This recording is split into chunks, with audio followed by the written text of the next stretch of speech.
Alrighties, made it. I was just hoping that the live stream isn't actually on right before the show after I schedule it. The reason being, I literally just sat down like at 56, at 10:56, and I thought, let me just doodle up the background of my pig piece so I can show them. And as soon as I opened the container of blue paint, it did like a slow motion, like one of these, like through the air and splattered all over the floor of the breezeway, which is flagstone, but still, I said some choice words that I hope you did not hear. Cleaned it up. I guess it's no problem. I guess it's stone. It's no problem. But I literally couldn't believe I did that. And I also emptied out the blue, my favorite blue. So I'm gonna have to get another one of those. Oh, good morning, everybody.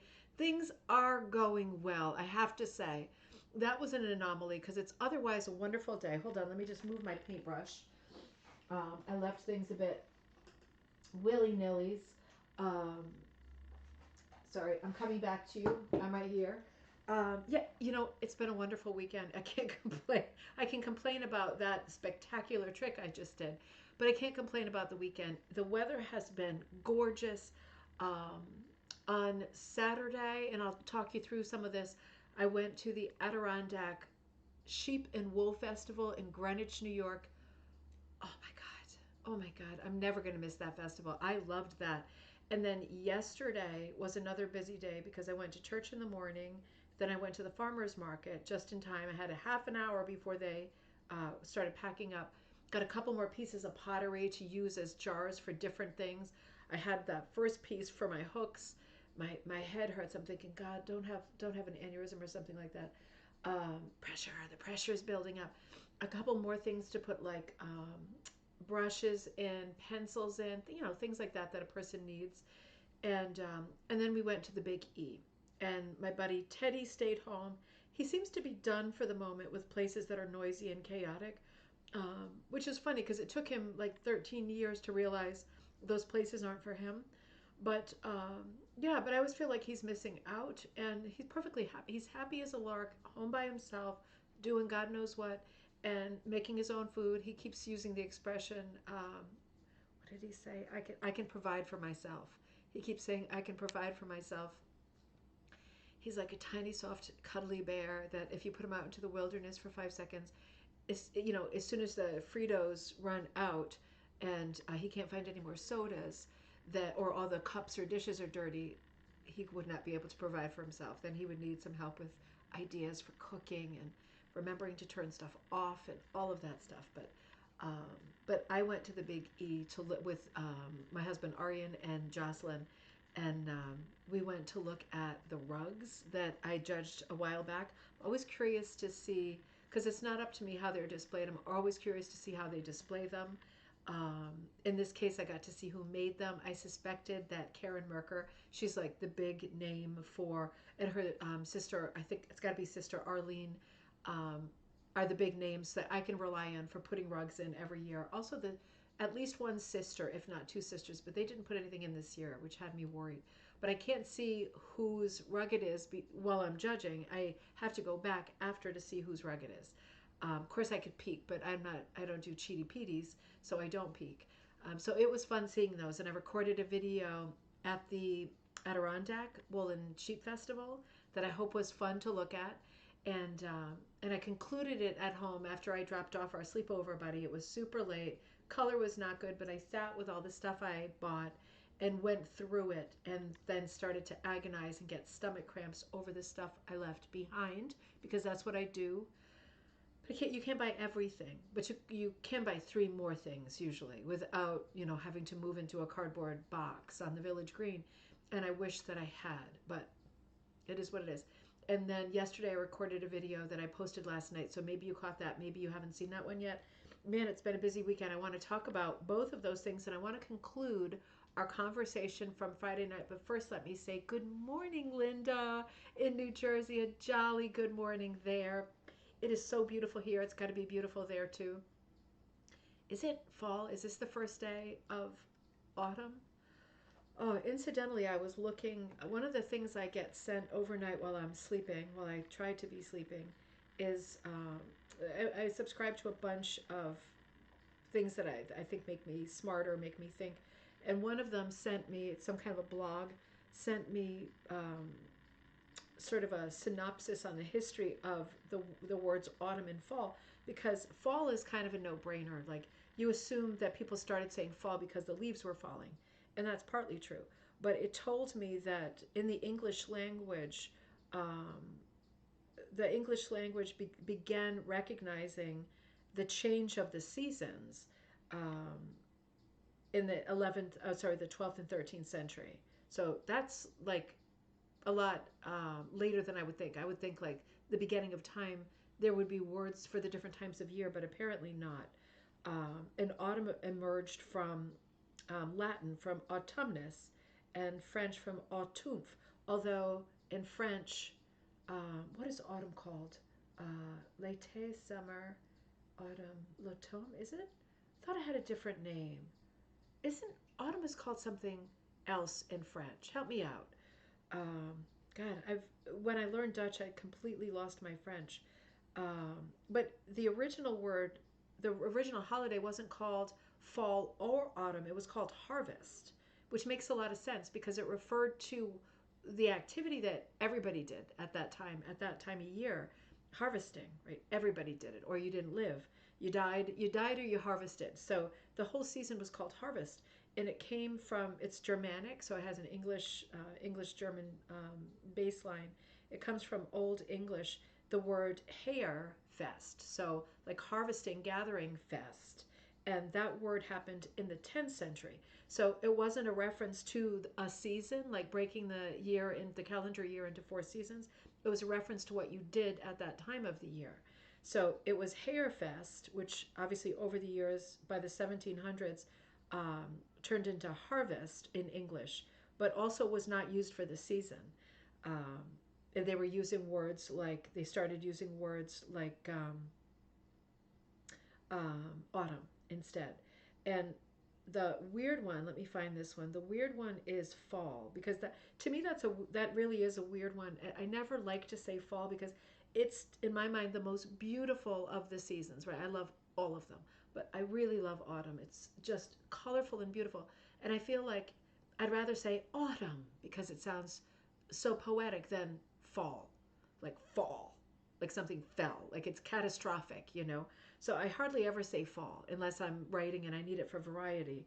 But fall cropped up around the 1500s as part of, they would use the expression fall of the leaf.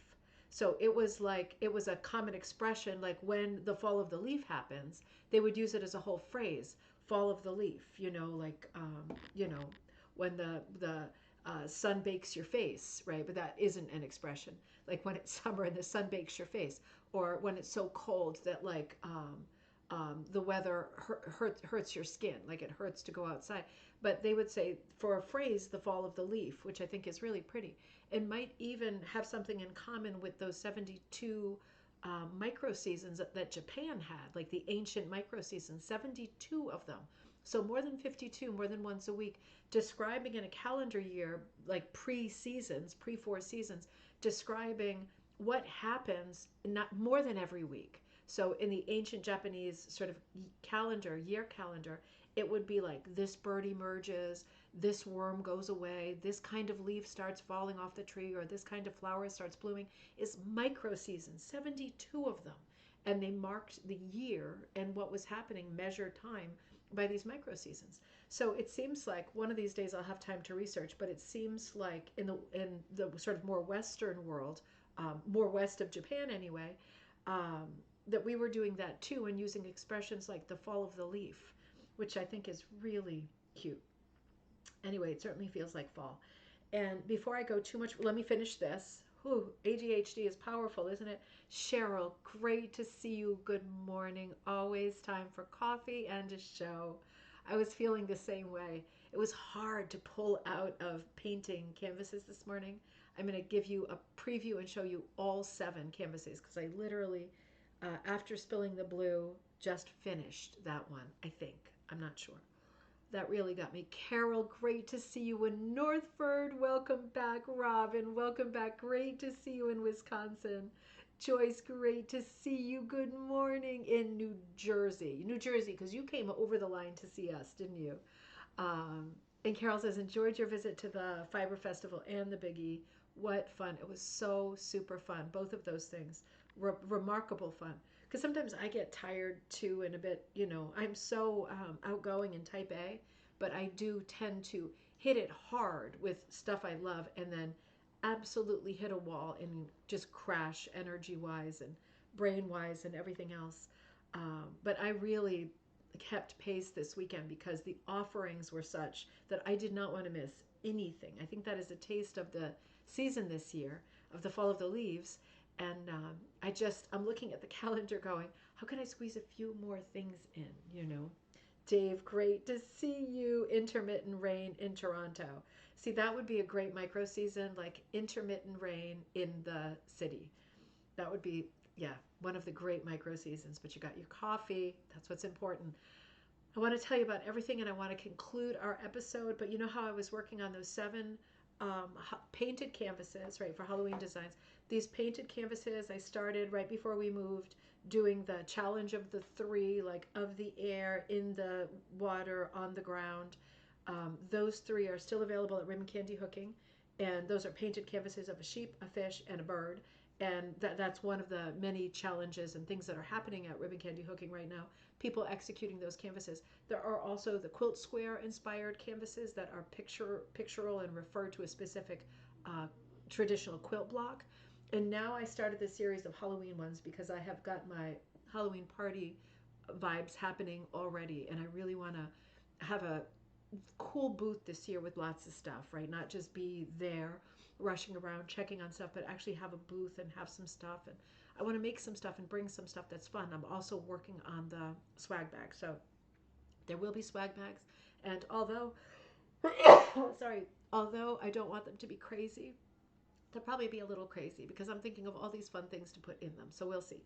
But in the meantime, I was working on my painted canvases, and I'll bring at least 1 each of all 7. And then the smaller ones I'm working on, which are the pumpkin faces, all of these are designed to fit into a standard frame. So no finishing, just pop them into a frame and up on the wall and done.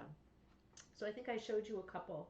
I'll show you all 7 right now, just so I know that you've seen all 7. I'm not going to put them anywhere yet. They will be on Ribbon Candy Hooking probably in the next day or 2, but I'm not going to show them anywhere but here, at least for today. Cat's paw sampler with some glitter in it. That was one of the first ones I did. And then I am super sniffly still. I think I got sicker than I was before. This is a funny one. This is, I forget what I call this one. I think it's This Is Fall something. I gotta rethink that.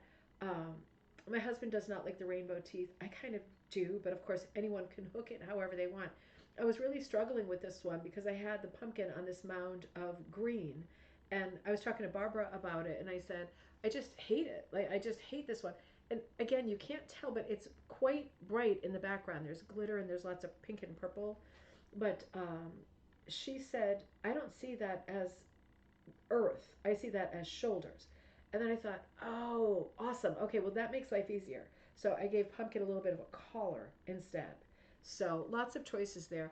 Of course, the way that the colors are painted, that's just an idea. And that just makes it possible for you to not have to hook the whole thing if you don't want to hook the whole thing. If you want to leave some background showing, or you want to leave certain parts showing, then you can, because the whole background is painted. So you can choose how much you want to fill in. But these kinds of designs are meant to help color-wise, give you some ideas of what you like or don't like. So angry at myself with this one. I spilled the water on this too. I'm going to try to bleach that to get it out, because searching for corn is one of my favorites too. It's candy corn. And the chicken is all polka dot, if you can see.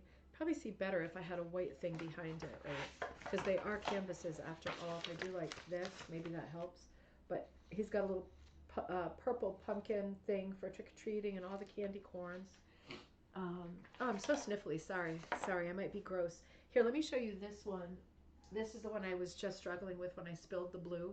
And it's a pig on kind of a multicolored, multi-green.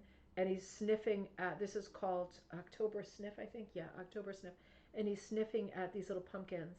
And you see in the background, the touch that I was doing when I knocked down the blue was I was creating all these little hit or miss bright swirls in the background in all different colors, including blue, um, to mimic his tail, like the shape of his tail. So it's not like it has to be done that way, obviously, but it's just for fun. And it's just in case, you're not going to paint the background or paint all of it. Let me show you the last ones. So those are those four. And then I love this guy. And I'm sure I'll do him different colors every time. What is it called? Look out, beware, little mouse. Or did I do little mouse or little mice? Little mouse. So there's formidable owl up there in the trees. Probably can't tell. Oh, hey Rita. Hey Heidi. Huda Ava. Hey Sharon. Great to see you again. Made it. Oh, fantastic. I gotta put my glasses back on. Yeah, it's got like a very moody background. There's lots of white in him. From a distance, you probably can't see the amount of color in these, but they are super, super colorful. And um, here comes Eye of the Beholder. The little squirrel is checking out the mushroom. So sort of more fall colors. There's a lot of bright colors in the lamb's tongues that might not be showing up super well. These I think are going to be a little hard to photograph. I might have to photograph them like with a white background. But you can see everything has like multicolors in it. And that's to help you with your hit or miss color planning. And this is the last one I did before I started to mess with the pig's tail. This is Halloween Hooker. So obviously I really like this one, especially I think the pink boots, the pastel colorful background, like really pastel. So I kind of like that one too. But all of these are meant to have, let me just put this down. All of these are meant to have a hit or miss element because all of these are going to come with a yarn bat. There's different colors of yarn bats that are being printed now, and the yarn bat will be loaded with novelty yarns and fibers of all kinds. And so when these go up and get listed, they all come with a yarn bat, and that is just it's this product, right? So that while you're doing it, if you're thinking, oh, I want to do the lamb's tongues with like some crazy fibers, um, here comes the yarn bat, right? He's there for you. So I thought that'd be a lot of fun. I've been talking to a lot of people about those yarn bats because I had them in the grab bags last time at the party. And when I was talking about it and asking people about it, everyone has said that they have used their yarn bat. And there was a lot of fiber on them. It wasn't like there was like, I had 2 feet, of fiber. These were like yards and yards of fiber. I think 12. I think 6 holes, so I think 12 on each one, maybe 10. In any case, I mean, his bat wings were loaded with all of these fibers that were hanging down, quite a good quantity of each. So these yarn bats will be like that too. And the guy who makes them for me is making them now. And I'll go pick them up, hopefully in a couple of days, and then I can start loading them with yarn and get this product out. But that is a glimpse of things to come. Peter Pumpkinhead's song from the movie Dumb and Dumber on my playlist for autumn. I don't know that song. I'm going to have to put that one in there. That's so funny. I'm going to have to put that one in. I was just thinking to myself because at one of the Vesper services coming up, that's like an evening service, I'm working on the whole service with Reverend Bob, and it's only once a month that we do Vespers. It's the first Thursday of the month. And I said to him, why don't we do something with this idea, raking leaves on a windy day? Because I think it really is like a great metaphor for just life being chaotic and trying to rein it in and try to get a shape on stuff, So we've been running with that and brainstorming poems and things that we can use. And he said, why don't you, I'm just watching the cat. Let me move this because I don't want her sitting on our painted canvases. She's a good girl, though. She's a good girl. I wonder if she wants to go out. Hold on 1 second. Let me see if she wants to go out. Come here, honey. You want to go outside? You want to go out the door? Oh, no, not you, buddy. Oh, forget it. Buttons was the taker, but Buttons can't go outside because the yard's not fenced in yet. So he said, why don't you sing an autumn song for like the entertainment during the service? And I thought, oh man, first of all, I've been sick for on and off for like the last 2 weeks. I'm worried I won't be able to do it. But I thought if I can't do it, then the piano can do it, and it'll be a instrumental. But I was thinking about autumn songs and thinking about what the best autumn songs are. So I'd be curious to get your opinion on that, because in my mind so far, and I need to create a playlist, but I think my all-time is Autumn in New York. That's hard to beat. Although Autumn Leaves is also excellent. So is Lullaby of the Leaves. That one is one that doesn't get enough recognition. But Lullaby of the Leaves, in my mind, and Nat King Cole's "'Tis Autumn," it's not his, but he covered it, are two other amazing autumn songs. There's another one I caught while I was searching. It was something like "Falling Leaves and Fresh Coffee." That was it. Or "Fresh Coffee and Falling Leaves," or "Falling Leaves, Fresh Coffee." Another early jazz song. Super cute. It won't work for Vespers because there's no sort of soul to it. It's just a silly song, but it is really pretty. And of course, Barry Manilow's "When October Goes" is a very good one. But if you can think of any more autumn songs, please let me know. I am. Thank you, Dave. You gave me one. I'm going to check it out. I am going to create an autumn playlist. That'll be a lot of fun. Let's go back to. Let me take one more sip of this. I have not. I was feeling good for a day, and then I lost that great feeling of health because it was such a busy weekend. It's not booze, it's a shake. Um, so let me tell you a little bit about both of the events this weekend because they were both such great inspiration opportunities. So the I did record the video about the Adirondack one, the Sheep and Wool Festival. And I gave you my impressions on that. I don't know. Again, I don't know if you've seen it yet, but it wasn't a huge fair. I think there were about 100 vendors there. And if you're wondering, like 100 vendors, it's hard to picture. Like, is that big? I can tell you, I didn't stop to look at sheep. I didn't stop to eat. I was with Sharon and her daughter Kaylee. Sharon, you have to tell me, is it Kaylee or Kelly? Because I've already screwed up once by saying Kelly. She is so lovely and such fun. Also coming to the Halloween party, so we'll be together again. So fun, so much to look forward to right now. But we cruised around, and we didn't break to eat until we were completely done, and it really was like the bitter end. We didn't waste any time, eating and fortifying ourselves. We just hit it hard. And we didn't even, I mean, so I arrived at 10:30, I was already deep into it. And we finished up probably 4:30, something like that. So that's 100 booths, right? For a festival that size, that's 100 booths. And it's not like we spent significant time at every booth. But when you're at these things, just like when you're at a store, if you think about it, when you're at a store, this is a better way to measure it. You go to a yarn store and you think, I don't need anything. I'm not getting anything. I'm just like something to do, right? Something.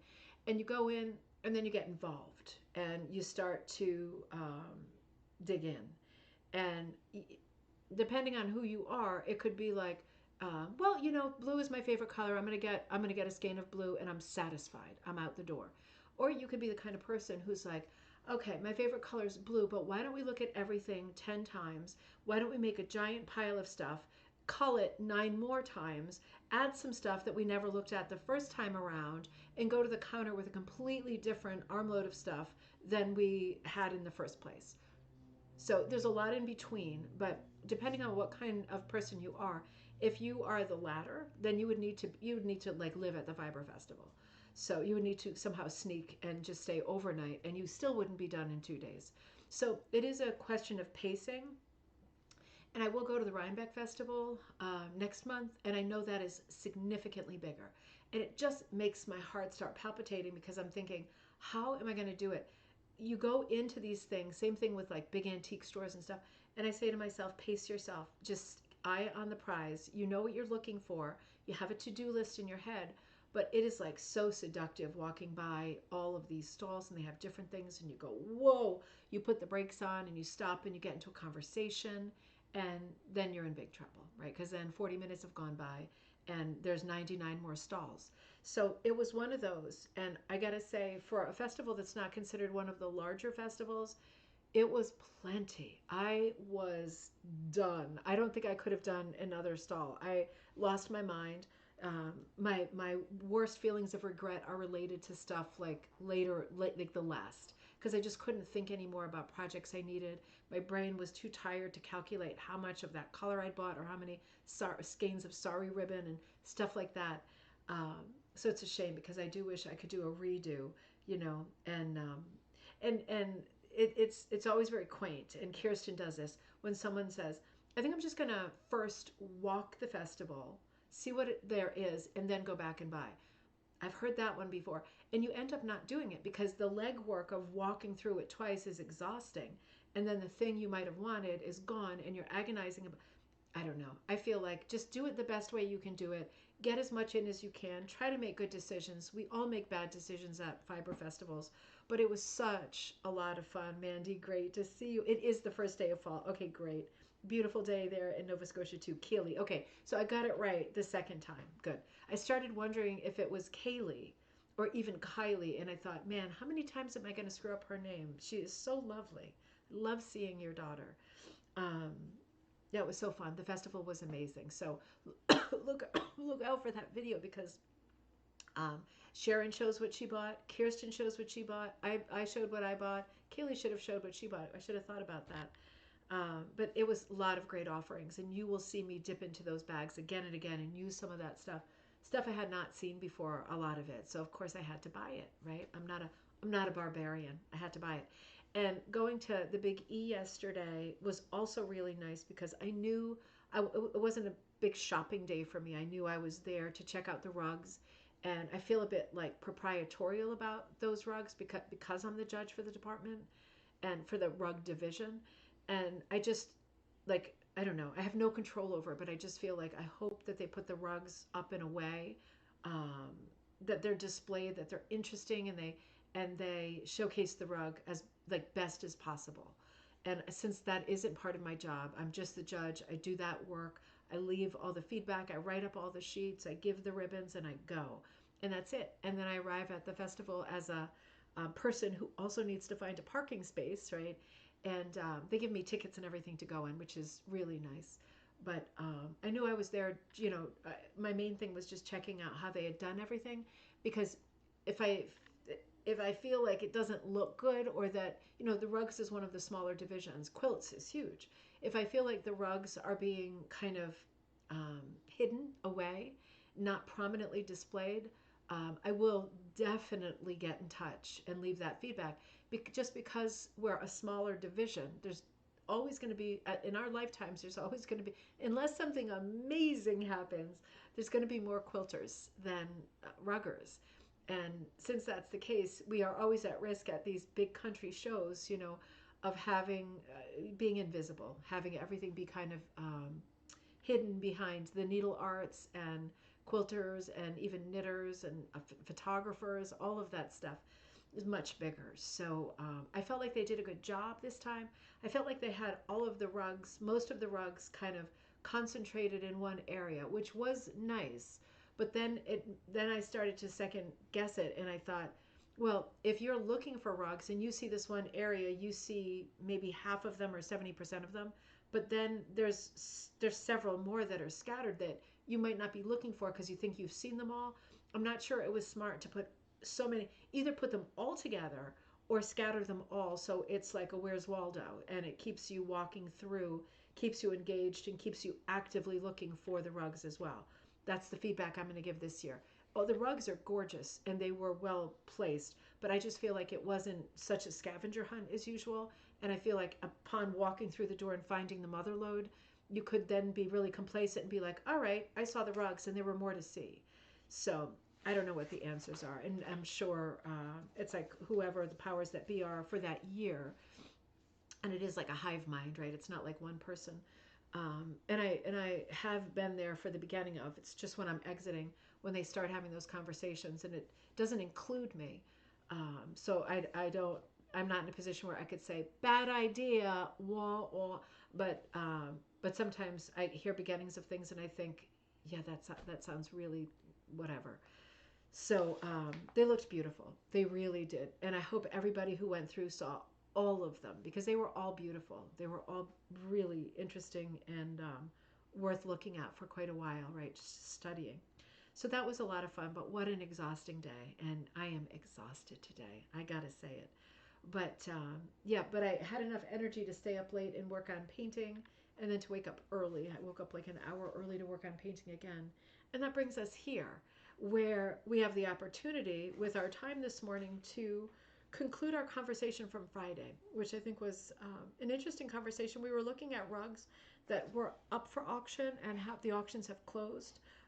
Kathleen was helping us tons on Friday night, able to, while I was live, because all of the Gagetown rugs had closed the auctions. There was quite a number of them. Kathleen was live and she was able to somehow log in and find the final price for each of those. So that helped move the Friday show around so much because I did not have time to come and figure out how. It wasn't showing me what the final prices are, but I wasn't, I think I wasn't a bidder in that auction. So I think you have different rights if you register to bid at that auction. I think you get more information. Maybe I'm wrong, but many of the auctions I registered to bid just to follow. But that one I didn't. It had a ton of Gagetown rugs, and Friday's episode will walk you through that, or past episodes we've done on Gagetown rugs, because they were extraordinary, and it was interesting seeing which ones were really desirable in terms of like harnessing a lot of auction interest, a lot of watchers and a lot of bidders, and others less so, because Gagetown rugs have a very specific style. This is not exactly the style. So these sorts of rugs that kind of fell outside the boundaries of classic Gagetown didn't do as well at auction, as you can imagine. I really like this one. I just love the stylized feel of it. This is where we left off. So I want to pick up here with this rug. And this rug is on the auction site, right? So just about every auction that is not an eBay auction is under the umbrella of live auctioneers. You can go, you don't have to go into an individual auction. You can just go to the site, type in hooked rug or vintage hooked rug or antique hooked rug, and it'll probably give you between 5 and maybe 12 pages of hooked rugs. It's not infinite. And about half of the pages, the first ones they'll show you, will be rugs that are currently awaiting an auction date and will be a live auction where you are able to bid from home. Heed the warning of pay attention to what shipping is going to cost. Pay attention to what the buyer's premium is. So there's not, premium sounds like it's good, right? It sounds like, ooh, I'm getting the premium. No, you're getting socked with like a huge additional cost that is absolutely unjustifiable. So be careful for all of the charges when you're bidding on these online auctions, right? That's like, I can't emphasize that enough, because the happiness and elation of winning can turn into misery and stress if you see the thing that you bought cost way more than you thought it would. About the second half of the pages on live auctioneers are buy it now, just like with eBay, buy it now, not live auctions. This falls into that category. So this is there on live auctioneers, and this rug is described as a vintage camp timber creek hooked rug. Vintage camp timber creek hooked rug. Estimate, are you ready? $975 to, very specifically, $1,268.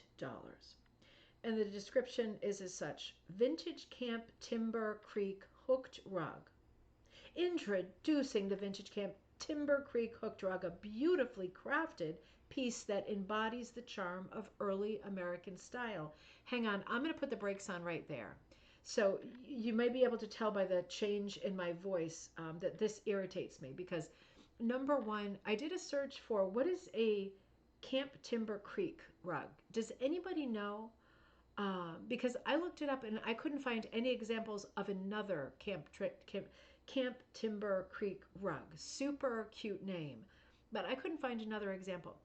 This to me definitely does not look like a vintage rug. This looks like a home goods rug, but maybe I'm wrong. I could absolutely be wrong. Is it made to look like a 19th or early 20th century geometric hit or miss? Definitely.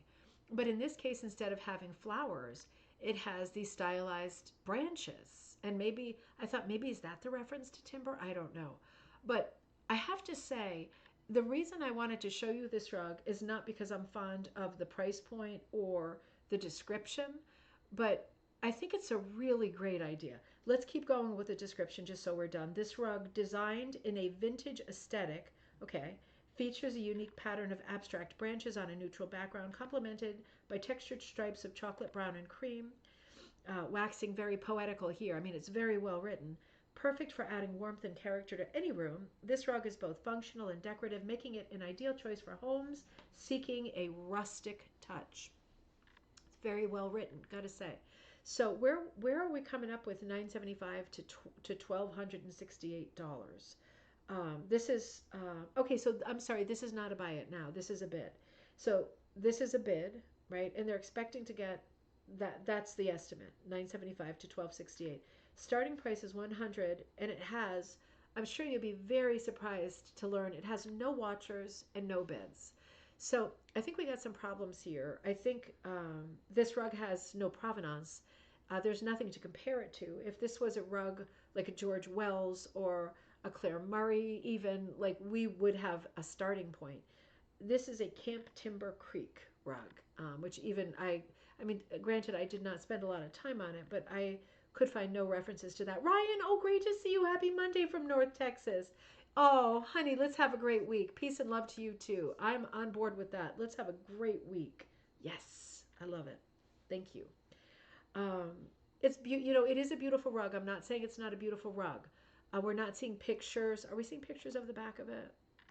We are not seeing pictures of the back of it.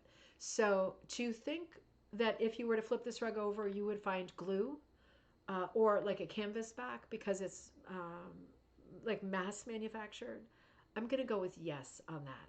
So I think this price point is crazy. I think if they're lucky, it's a $45 rug, honestly, because it is great to put down. Let me see if I put down this size. Okay, so it's big. So I take that back. It's 3 foot by 5 foot, 3 foot by 5 foot. So 36 inches by 60 inches. Okay, so it's big, but it's not like mammoth big. Okay, so I would say if this rug sold for maybe 125, that would be the right price. It's not a welcome mat size. I don't know. I don't see it. I don't see it going for. I don't easily see it going for 100 with beautiful description, but this is not the Peterman Company catalog. So people want to know, what is it? Does it have value? Unless it really appeals. I have to be honest, it really appeals to me. But I think it appeals to me because it's got two tricks going on that we can definitely use, right? One of them is the checkerboard, right? The classic rug hooked hit or miss checkerboard. But in this case, the checkerboard, let's look at the busy sections, not the branch sections. The wood, it almost looks like a wooden floor where you see wood going in different directions, like a parquet floor, right? So I think that's really clever because it suggests like it's almost sliding into a log cabin kind of a block, but it's not. It's staying firmly fixed in like a wood grain. We're doing like trompe l'oeil wood look in all browns. It's pretty clever. I quite like it. I don't know that I like them all in the same direction. I think I'd like this rug better if it was 12 or 16 even. Um, just because I find that four of each is a bit matchy. My eye isn't getting a big enough picture to really fall in love. But I do think that doing the geometric block looking like wood grain and putting a border on it like that, I think that's a cool thing, and I think it's a cool idea. I have to say also the alternate block with the branches, it's cool. It's a really good idea. I mean, I could see this like this as like with the timber theme. I could also see it in the summer with a beach theme and this being branch coral instead of a tree branch. The one thing I would say is that a couple of these, all for me, all of them except the one in the far northeastern corner, all of them look confusing to me to look at. The one on the top right corner to me looks like a branch. It's smart. Want to see more of that. The others, it's like broken branches, branches that the snowplow has trampled, branches that the dog has run with, branches that look like they might be part of an Asian alphabet, and it confuses me. So I love this in theory because I think if they all looked kind of like branches but different branches, that would be really cool. But if you were looking to do a rug that had, for example, Chinese, Japanese characters, right, letters or phrases, words instead of branches, that could be a really cool idea. I don't know that you'd want to do the wood in the other block. You might want to do like fans that refer to like a geisha costume, that kind of thing, or little mountains or whatever. But I could see, I remember the era of all females, and I'm not one of them, getting a tattoo of an Asian character of some kind on their shoulder or ankle, right? That was just, it was a time. It was a time in history. And I could see for people who still like love that kind of motif and that kind of lore, um, I could see them loving this rug and going, forget about timber. Let's like make it say something, right? Because a lot of times one character is a phrase, like a full sentence, as opposed to a letter. So I thought, oh, this is a good idea. Be as plat. An odd number of blocks might have a Meyer more looking, absolutely more pleasing look. I agree. It's off, right? It's off. It feels incomplete. It feels like, show me the whole thing. And you could cut and paste this and get a feel for what would it look like if it was doubled. But I would say I would say for the comfort of the pleasingness of my eye, if it's 4 cross, I want 4 down, right? I want a full blast board, fully fleshed out board. Give me 16. And if you're not going to give me 16, give me more than 16, just in terms of it sitting well. Checkerboards are tough, particularly when the content of the checkers repeats. Now the timber isn't exactly repeating, but for all intents and purposes, it is. To your eye, it is. So it's like, give me a little bit more. This is like, it's like that game show where they would play, name that tune, right? They'd play like 3 notes of the song, and you're like, I almost got it. Just give me one more. It's the same kind of thing for me. I wish I could just see a little bit more, and then I'd have a better feel for, yeah, I really like it or not like it. Because really, if you saw this at the store, say other rugs were covering it, and you saw it and you thought, oh, that's really interesting, wouldn't the first thing you would want to do is uncover it to see what the rest of it looked like? Except there is no rest of it. But for whatever it is, and obviously I hope that it sells, and I wish the seller well. I think it's priced um, ironically. It's just a crazy price. And that's in no universe is that going to happen. But I think the write up is beautiful, and absolutely A for effort in terms of like the work here, but not in terms of the research. A rug like this is never going to go for that kind of money. But for us, we can cannibalize the idea of it and say, never thought of doing a checkerboard with like a wood grain like this. Never thought of doing, replacing the flowers that we normally see in the alternate blocks with branches. What a pretty winter look, right? So those are 2 things you can file in the back of your mind or on the back burner for future inspiration. Now, this is another one that's real cute. Let's look at this together and see. Let me just take one more sip. Having problems with my throat again. So good. Okay, so this is a hand knotted antique hooked rug. So I'm going to go ahead and say this is not an antique. There's no way on earth this is an antique. I can't imagine that this has got to be either a 1940s, it's 1940s to 1960s, maybe 1970s, but it's definitely not earlier, and I'd be shocked if it was later. So this is called, the title, Hand Knotted Antique Hooked Rug, 2 foot by 2 foot 6. Okay. So it's not a huge rug. It's more of a welcome mat size. Estimate for this one is $250 to $350. No bids yet, but this one watcher, and the starting bid will have to be $150 because that's the way it's set up. Now, I will say, I know something about, I think I know something about this rug that the seller does not know and has not done the research to know. Okay, and if this is the case, yeah, this is the case. Okay, I cut and paste this stuff for you when I run these shows, and I'm reading it now and it's wrong. So the description, you look at this rug, and based on all of our past shows over the years, tell me if you can see something about this rug that tells you exactly who made it and what the timeline has to be. So, okay, so hand knotted, right? And we're not using hooked properly. So even the description was hand knotted antique hooked rug.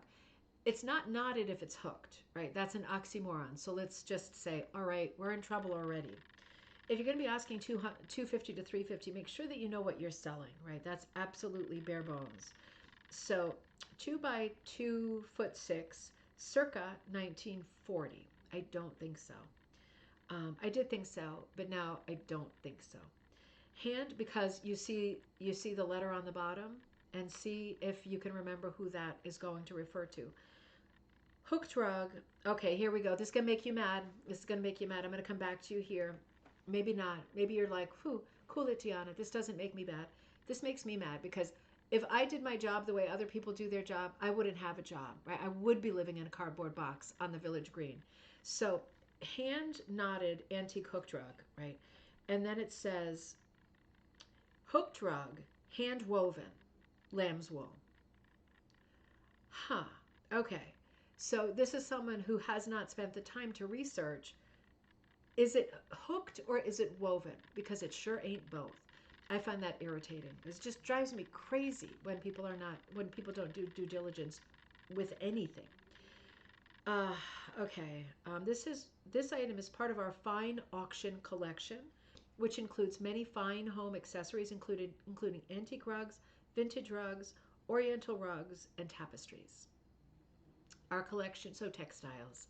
Our collection boasts beautiful handmade carpets, this is in the next sentence, Persian rugs, Turkish rugs, Indian rugs, Moroccan rugs, and Caucasian rugs. Caucasian rugs. Now that's a category we don't talk about often. You will also find handmade pillows, silk rugs, wool rugs, and rugs with both wool and silk, as well as cotton. Note, all items presented in this auction are as is. Please contact our rug experts and appraisers for any questions you might have. Carpet cleaning and restoration services are available. These people are based in Washington, D.C. Lots of problems here. So I have to say, who else could the W be but George Wells, right? So if this is a George Wells rug, let's get the year that his company started on Long Island in New York. Let's see. I'm going to ask Google. When did George Wells Rug Shop on Long Island open? Let's see if we can find out. The opening hours for this listing aren't available. You know what? I take it back. I take it back. The ruggery was started in 1920. So this could be a 1940 rug, but wait a minute. Let's do this together. Let's really find out. Okay, so it was called the ruggery and it is now closed, right? Established in 1920, the ruggery specializes, it is now closed, so let's put all this in the past tense, in creating custom designed hand-hooked rugs for people who appreciate superb quality and distinctive styles. Our archives span nearly a century, with rug designs ranging from decorative folk art to historical reproductions, traditional Americana to modern classics. Okay, let me shoot by this. It's talking about quality and places where they sell. It's talking about famous people who have owned the rugs. Okay, so formerly located on the north shore of Long Island, the ruggery was started in 1920 by Mr. and Mrs. Alfred Porter. The couple came to New York from England and began making rugs in the dining room of their house. The rugs, which primarily featured large floral patterns and early American designs, were commissioned by private clients or for F. Schumacher and Company. Shoemaker. Mrs. Porter dyed the yarn, misspelled, while her sister drew the patterns. Mr. Porter and local artisans hooked the rugs for their affluent clients. George Wells purchased the ruggery in 1956 after a career in retailing where he designed merchandise, displays for store interiors. Wells had been hooking rugs for some time, and his abstract designs were the beginning of a new style of rug making. His work was widely exhibited, yada, yada, yada. We've done episodes on George Wells. So this rug cannot be any earlier than 1956. Done, right? Definitively done. So this is a beautiful rug. Obviously, a George Wells rug is interesting. It doesn't have the same auction pull as other names like Hutchinson, but we're getting to know him. We're talking about him more. A lot of people remember the ruggery, and obviously he was a huge and pivotal feature, right? Um, the ruggery was a great inspiration and sort of facilitator to Amy Oxford and her work, because this is hooking with yarn. She ends up punching with yarn and working with McAdoo. But like this era of design, right? These are like direct competitors, but this era of design really brings us to the modern age of design.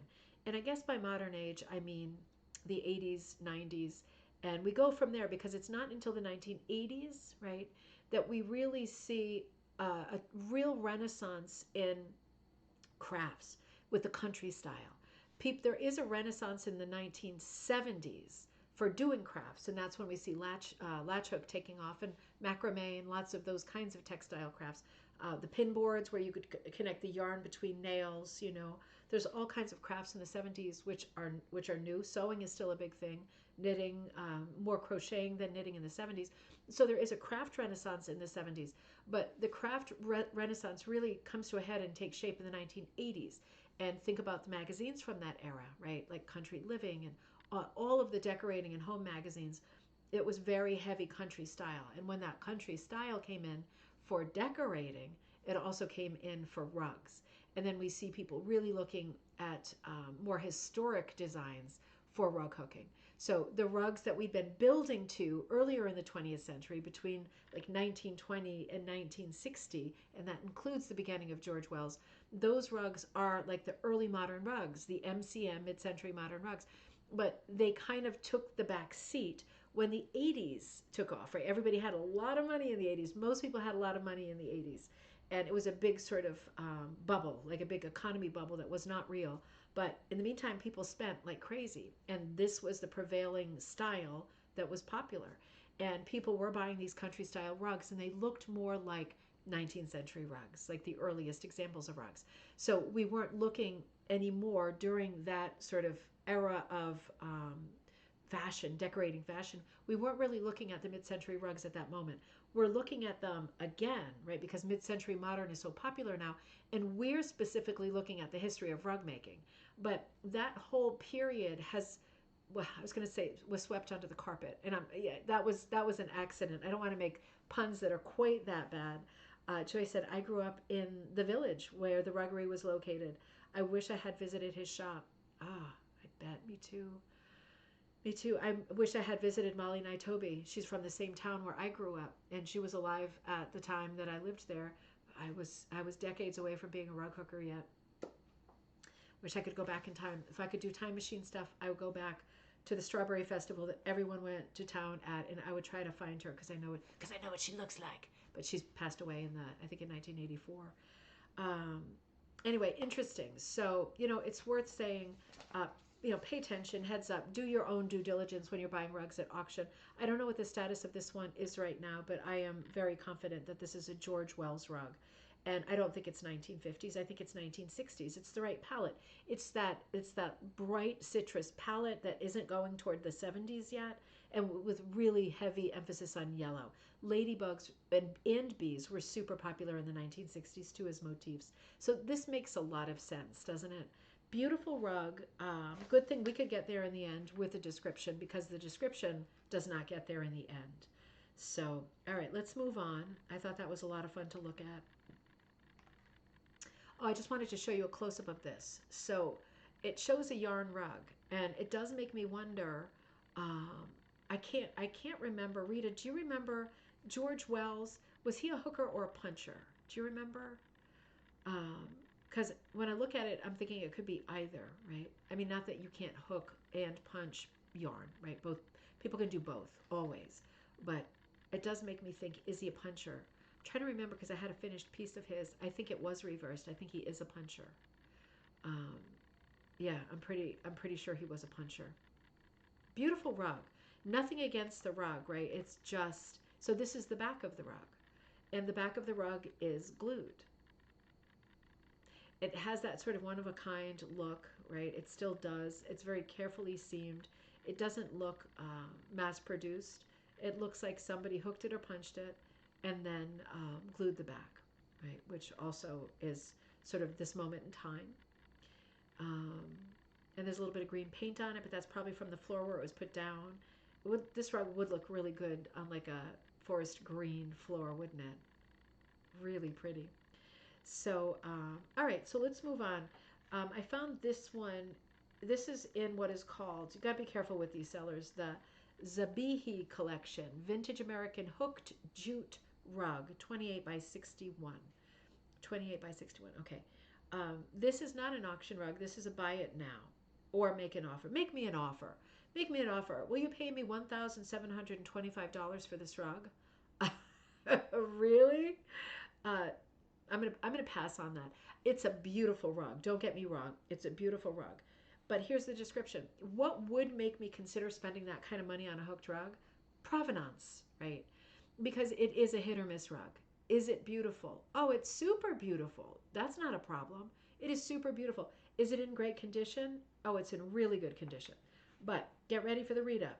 Zabihi Collection Vintage American Hooked Jute Rug, 28 by 61. Enhance your living space with this stunning American hooked small, sorry, hooked small rug. I don't know that I'd call 61 small. From Zabihi. That's a store. And I'm not making fun of Zabihi. I'm saying I think that they're used to selling a different kind of rug. I don't think that hooked rugs is their forte. Measuring 28 by 61, this rug showcases a classic country style. Um, Not at all. This is like a folk style. This is not a country style. Expertly hand knotted from durable jute. So all of that is false. Dating back to the mid 20th century, circa 1940, it is a beautiful piece that reflects the craftsmanship of its time. This pre-owned rug is perfect for adding a touch of vintage charm to any room. Well, that part's true. It is a beautiful rug. It might be 1940. Who knows? It could be. Nice bright colors. It looks like we're reusing some military, maybe uniforms. Yeah, Rita, I think he was a puncher as well. Thank you. Yeah, I think we're reusing blankets or uniforms or something like that. And I think the person who's made this had a lot of beautiful clothes. They understood, they had a lot of one thing, which makes me think military blankets. But they had some bright colors too, and they mixed them up in a super cubist style. It is in the style, it's an Art Deco style, the hit or miss fills. It's a very unusual style of fill. And it is very deco. Deco is 1920s, 1930s. It could be 1940s, right? Living in suburbs and people who had less money are still emulating the same style as 10 or 20 years ago. They're not in the style of today. Only people who can afford to be are living in the style of today. And that is the same for right now, right? That will never change. So this could be somebody from the 1940s making something that has an older style to it. Doesn't really matter. It's an early 20th century rug. It's beautifully done. I love the colors. I wish there was provenance. I wish it was dated or signed. Let me make sure. Okay, so this is one edge of it. Let me see how many how many photos I put of this rug. Oh, this is the second one. Let me unlock it for a second and see what we can see. If you're wondering, is it a knotted rug? Is it even a hooked rug? It is a hooked rug. I looked at it closely. I think it only has a couple of photos, but you can see it's definitely a hooked rug. It's absolutely beautiful. The colors are beautiful. It's gorgeous. Do I think it's going to sell for $1,725? No. Um, what do you think this would go for? If I saw this at an antique store, remember antique stores are always more. If I saw this at an antique store, I think they'd probably be wanting maybe between 800 and 1,000. I wouldn't be surprised.